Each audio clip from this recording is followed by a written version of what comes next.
Glória a Deus. Jeremias, capítulo de número 2. Quem achou, diga glória a Deus. Vamos ler então a palavra do Senhor. Veio a mim a palavra do Senhor, dizendo: vai, proclame diante do povo de Jerusalém.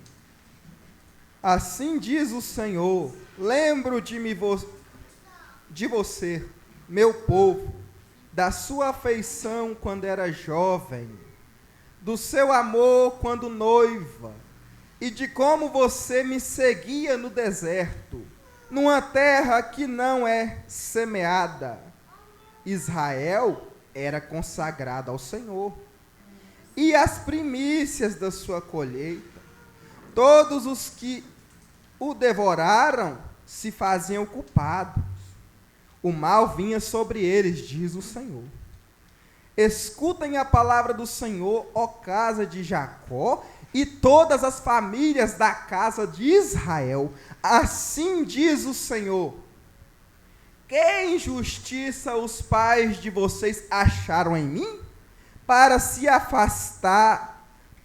que se afastassem de mim, seguindo os ídolos sem valor, e se tornando eles mesmos sem valor.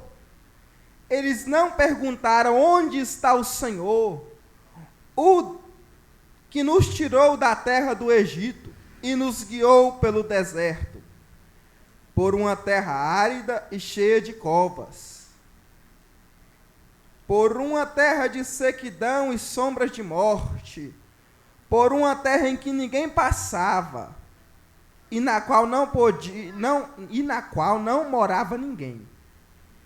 Eu os trouxe para uma terra fértil, para que vocês comessem o seu fruto e as coisas boas que ela tem. Mas depois de entrar, vocês contaminaram a terra e fizeram da minha herança uma abominação. Os sacerdotes não perguntam onde está o Senhor, e os que tratavam da lei não me conhecem. Os pastores se revoltaram contra mim.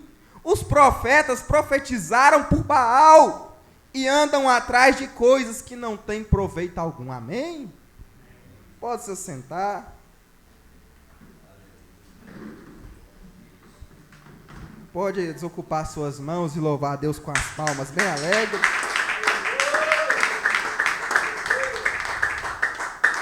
Fala assim: Senhor Jesus, fala comigo através da sua palavra. O título desse texto é o amor de Deus e a rebeldia do povo. Diz o profeta Jeremias: veio a mim a palavra do Senhor dizendo: vá e proclame diante do povo de Jerusalém. Assim diz o Senhor: lembra de mim, meu povo, lembro-me de você, meu povo, da sua afeição quando era jovem, do seu amor quando era noiva, e de como você me seguia no deserto, numa terra que não é semeada. Aqui o Senhor está tratando com o povo de Israel, dizendo que ele lembra do povo, quando ele tirou o povo do Egito. Quando ele tirou o povo do Egito, e Deus cuidou daquele povo no deserto.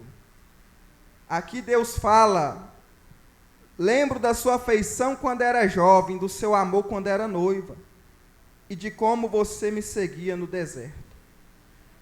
Aqui Deus fala, quando aquele povo estava no deserto, aquele povo era um povo que amava a Deus e que se lembrava de Deus. Fala de quando era jovem, de força. Eles tinham força para buscar o Senhor. Quando era noiva, eles tinham compromisso com Deus naquela época. Mas a gente sabe que a história do povo de Israel, ela é uma história cheia de altos e baixos. E devido a muitas lutas, aquele povo, por algum instante, começava a pecar contra Deus, E Deus, na sua ira, por causa da rebeldia daquele povo, Deus permitia aquele povo passar por grandes tormentos, como doenças. Toda vida, quando aquele povo se afastava de Deus, começava a desobedecer a Deus, vinha lutas terríveis, guerras, e eles perdiam. Mas todas as vezes que aquele povo estava obediente a Deus, guardando a lei de Deus, mesmo com luta, mesmo com prova, eles não perdiam a guerra. No deserto, a terra que não semeava, a terra que não tinha água, a terra que não tinha como plantar, Deus fazia sair água das pedras para saciar a sede daquele povo. No deserto, lugar que não tinha como plantar, Deus fazia chover maná do céu para alimentar aquele povo. E aqui Deus está falando, lembro-me de você, meu povo, da sua afeição quando era jovem, do seu amor quando noiva. E esse texto, ele tem muito a ver com a carta que o apóstolo João deixou à igreja de Éfeso. Quando aquele povo andou diante de Deus com muito amor, fazendo muitas obras, não tolerando as obras dos nicolaítas, que queria trazer aquelas doutrinas da lei, quando Jesus já tinha vindo mudar a lei, já tinha vindo aperfeiçoar a lei, eles queriam trazer doutrinas erradas para dentro da igreja. O povo de Éfeso sabia quem era falso apóstolo, reprovava essas obras, mas esse texto tem um paralelo. Vocês podem ver que no decorrer da história, Israel era consagrado ao Senhor, era as primícias das suas colheitas. Todos os que o devoraram se faziam culpados, mal vinha sobre eles. Assim diz o Senhor, quando Israel, irmãos, era realmente as primícias da colheita do Senhor, colocava os mandamentos de Deus à frente de qualquer decisão, colocava a vontade de Deus à frente de qualquer escolha. A mão de Deus era com o povo de Israel. Não tinha, quando eles colocavam a lei de Deus em primeiro lugar, não tinha como, irmão Nalberto, as decisões deles de errado. Podia levantar quem levantava, podia ser o rei que for, o país maior que for, que vinsse contra Israel, o próprio Deus se encarregava de destruir. O próprio Deus se encarregava de acabar com quem vinha contra aquele povo que era consagrado ao Senhor.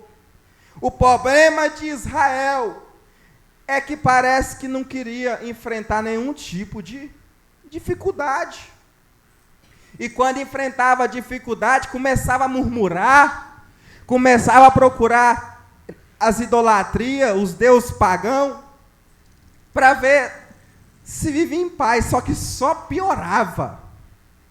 Só piorava. Nos dias de hoje, muitos oprimidos indo atrás de médios para ser liberto da opressão. Vai no médico, aí o medicamento não melhora, só dopa, a angústia não sai, porque o enxucaveira sai com jejum e oração. Está lá encostado, oprimindo, pondo pensamento negativo, capa preta, saia com jejum e oração. E o povo vai lá no Pai de Santo, aí ele faz aquela reza, ganha o dinheiro, dá aquela aliviada e morreu. Passa um tempo, piora de novo, vai lá de novo, dá dinheiro para eles. Aí fala que tem que desenvolver, que tem que receber as entidades. Irmão, nesses últimos dias, eu estou vendo tanta obra de bruxaria, lutando para oprimir as pessoas. É tanta guerra que a igreja está enfrentando contra a bruxaria, e se o povo não tiver fé, não tiver comunhão com Deus, não vence. Eu tive uma guerra com 2 pais de santo em visão. A força que aquele povo tem no mundo espiritual é terrível.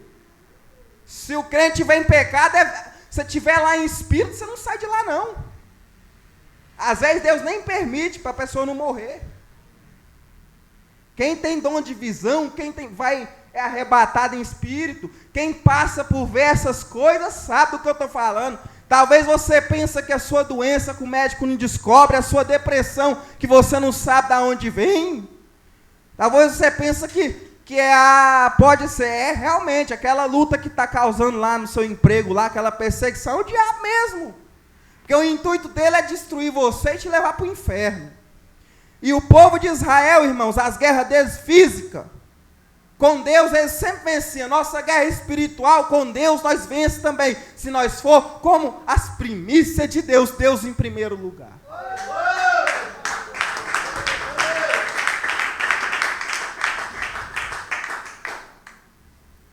Assim diz o Senhor, que injustiça os pais de vocês acharam em mim. Irmãos, esse texto tem que trazer temor para o nosso coração. Para que se afastasse de mim, seguindo os ídolos sem valor, e se tornando eles mesmos sem valor. Às vezes a pessoa não segue ídolo, mas que injustiça você achou em Deus para se afastar de Deus? Que injustiça você achou em Deus para abandonar a vontade de Deus? Eles não perguntaram onde está o Senhor que nos tirou da terra do Egito e nos guiou pelo deserto. Então eles se esqueceram do milagre que Deus fez quando eles ficou escravizado 430 anos no Egito.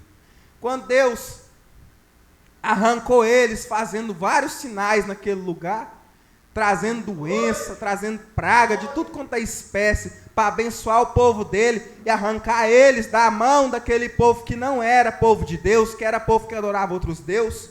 Eles esqueceram. Essa guerra que Paulo fala em Efésios 6:10, permanecia no Velho Testamento. Os profetas de Deus sempre guerreou contra as obras das trevas. Nós, a igreja de Deus, temos um dever de guerrear contra as obras das trevas. Nós, o povo de Deus, temos um dever de ver aonde foi as falhas daqueles 12 apóstolos, discípulos, quando eles não estavam tendo comunhão com Deus, não tinham autoridade para expulsar as obras do diabo, quando aquele povo que se achou bonito, né, Paulo e Apolo expulsando demônio, e queria expulsar demônio fazendo bonito. Nós, a igreja de Deus, não podemos brincar com o mundo espiritual, porque essas coisas é muito perigosa. É muito perigosa. Tem pessoa que a perna apodrece, tem pessoa que se enforca, tem pessoa que fica louca, e isso é obra das trevas, e nós não podemos negar. Nós temos que estar a igreja unida em oração. Quando o pastor Alberto falou com fervor, é com fervor mesmo, para essas obras do diabo cair por terra. Vou concluir esse texto. Os sacerdotes não perguntaram onde está o Senhor, e os que tratavam da lei não me conheceram. Os pastores se revoltaram contra mim. Os profetas profetizaram com Baal, Baal, o deus da fertilidade, a prostituição. Muitas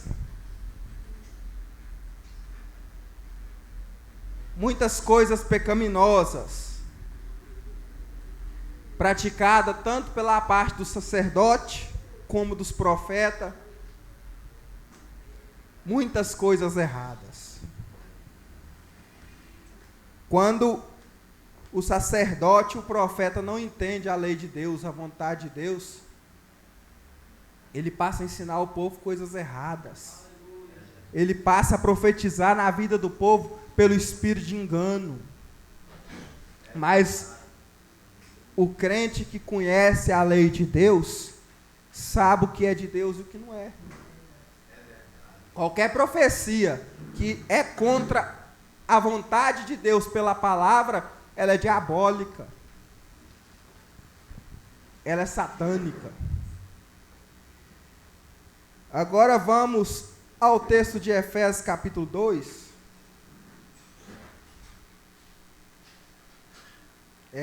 Apocalipse capítulo 2.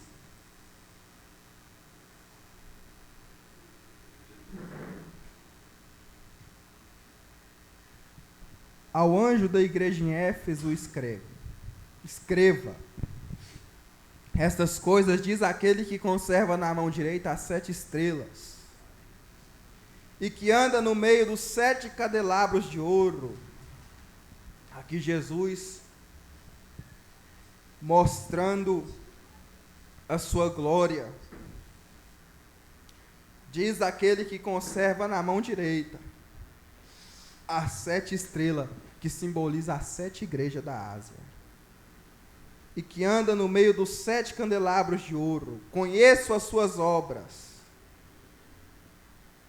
o seu esforço, a sua perseverança. Sei que você não pode suportar os homens maus, e que põe à prova os que se declaram apóstolos e não são.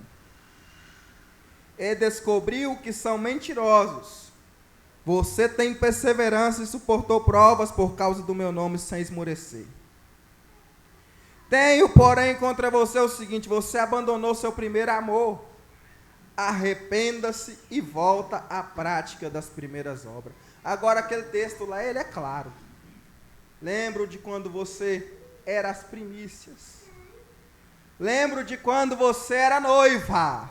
Mas por algum motivo o povo de Israel foi indo e abandonando a lei do Senhor, tanto o sacerdote como o profeta, como toda a casa de Jacó, as 12 tribos, a descendência de Jacó. Todo o povo de Israel, a repreensão veio para eles. Aqui é claro, você tem perseverança. Aqui pode estar se referindo a muitos de nós. Suportou provas por causa do meu nome sem esmurecer. Muitos também esmureceu, muitos parou no meio da caminhada. Tenho, porém, contra você o seguinte: você abandonou seu primeiro amor. E aqui é como no culto da Santa Ceia, quando a gente vai tocar no corpo e no sangue do Senhor, que é sagrado. A primeira coisa que me vem na cabeça, um pecado que uma pessoa nunca deve tocar na ceia do Senhor, é adultério. Outro pecado gravíssimo é raiva do irmão. É raiva do irmão. Esse pecado, ele é forte no mundo espiritual. Não adianta orar, não adianta adorar. Deus não recebe a oferta. Deus não recebe a adoração. Raiva do irmão, mágoa do irmão, ódio do irmão. Isso é um pecado gravíssimo. Quando nós lemos em Efésios 1:15, na abertura do culto, Paulo falava para a igreja de Éfeso que dava graças a Deus pela fé deles e pelo amor que eles tinham pelos santos. Os santos eram os irmãos. O amor aqui é o amor tanto pelos irmãos como por Deus em primeiro lugar em tudo. Isso é um pecado, esquecer de Deus, ter algo contra seu próximo, seu irmão, é um pecado grave. Arrependa-se e volte à prática das primeiras obras. Se você não se arrepender, virei até você e tirarei o seu candelabro do lugar dele. Agora eu pesquisei o que é candelabro. Candelabro é tipo uma luz. É tipo uma luz. Agora, se nós não se arrepender, o próprio Jesus vai tirar a luz que está em nós. O próprio Senhor. Mas você tem a seu favor o fato de que odeia as obras dos nicolaítas, as quais também eu odeio. Com isso aqui, eu descobri que o sentido do primeiro amor que Jesus estava repreendendo a igreja não era o fato deles estar voltando atrás com a graça, como Paulo diz à igreja de Éfeso. Vocês decaiu da graça e quer voltar às práticas da lei. Não é isso. Porque fala aqui que eles também odiavam a obra dos nicolaítas. E o que os nicolaítas faziam realmente era isso. Era querer tirar o povo do evangelho e levar para os costumes judaicos. Então esse primeiro amor aqui realmente é uma vida de sinceridade e de consagração a Deus. E nós temos que temer a Deus. Quando nós tememos a Deus, Deus mesmo vai nos mostrar o que Ele requer de cada um de nós, individualmente. Quem tem ouvidos, ouça o que o Espírito diz às igrejas. Ao vencedor darei o direito de ser alimentado da árvore da vida, né? Lá no Éden. Quando Eva e Adão pecou, Deus colocou um anjo antes que ele se alimentasse dessa árvore. Mas ao povo que crê em Jesus, que tem Ele como seu Salvador pessoal, aquele que tem Jesus como seu direcionador nas suas decisões pessoais, se você permanecer até o fim, fazendo a vontade de Cristo, Ele vai dar o direito a você de se alimentar da árvore da vida, que se encontra no paraíso de Deus. Amém? É só essas palavras.